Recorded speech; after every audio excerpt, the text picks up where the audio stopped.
আজ আমি শেয়ার করব কিছু নকশি পিঠা ডিজাইন। তো দেখুন এখানে আমি দুধটা বসিয়ে দিয়েছি।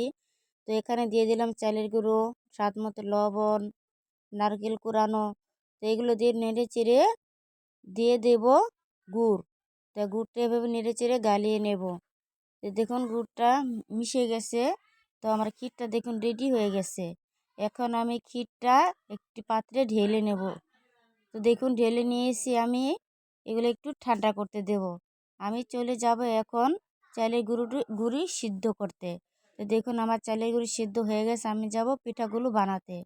তো দেখুন একটি বড় সাইজের রুটি বানিয়ে নিলাম। তো এই রুটিটা আমি এখন সুন্দর করে একটি একটি গ্লাসের সাহায্যে আমি ছোট ছোট করে আমি কেটে নেব। তো দেখুন আমার গ্লাস যেগুলো আমার কাটা হয়ে গেছে। তারপর আমি চলে যাব পিঠা বানাতে। দেখুন আমার ছোটো বোন আমাকে সাহায্য করছে। তো আমার ছোটো বোন অনেক সুন্দর করে পিঠা বানাতে পারে। দেখুন কত সুন্দর হয়েছে পিঠাগুলো। তো এক এক করে আমার বোন আমাকে পিঠাগুলো বানিয়ে দিয়েছে। তো দেখুন দেখুন কত সুন্দর হয়েছে পিঠেগুলো।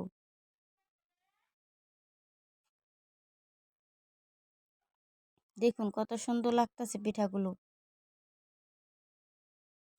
তারপরে চলে যাব আমি নিজে কিছু পিঠে বানিয়ে নেব। তো দেখুন আমিও আমার বোনের সাথে পিঠা বানিয়ে নিলাম।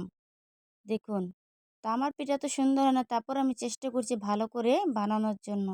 তো আপনারা বলবেন আমার পিঠাগুলো কেমন হয়েছে। তো দেখুন আমিও পিঠাগুলো এক এক করে সুন্দর করে বানিয়ে নিলাম। দেখুন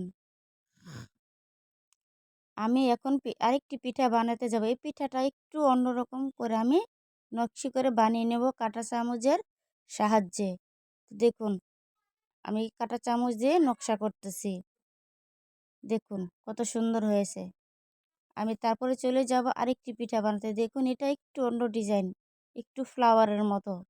দেখুন কত সুন্দর হয়েছে পিঠাগুলো। দেখুন তারপরে চলে যাব কুকারে আমি এগুলো সিদ্ধ বসাতে। তো দেখুন আমি এক এক করে পিঠাগুলো সাজিয়ে নিলাম কুকারের ভিতরে। তো দেখুন কত সুন্দর লাগতেছে পিঠাগুলো। আমি সুন্দর করে এগুলি চারপাশে দিয়ে আমি পিঠাগুলো সাজিয়ে নেব। তো আমার সাজানো প্রায় হয়ে এসেছে। এখন আমি পিঠাগুলো ঢেকে দেব। ঢেকে দেওয়ার পরে আমি আরও কিছু পিঠা বানিয়ে নেব কাঁটা চামচের সাহায্যে ডিজাইন করে। দেখুন কত সুন্দর হয়েছে পিঠাগুলো। তারপরে আমি আবার চলে যাব পিঠাগুলো ভাপ দিতে। তো দেখুন এক এক করে সব পিঠাগুলো আমার দেওয়া হয়ে গেছে। এখন আমি নামিয়ে নেব। দেখুন কত সুন্দর। আজকের ভিডিওটি এতটুকুই। আল্লাহ হাফেজ।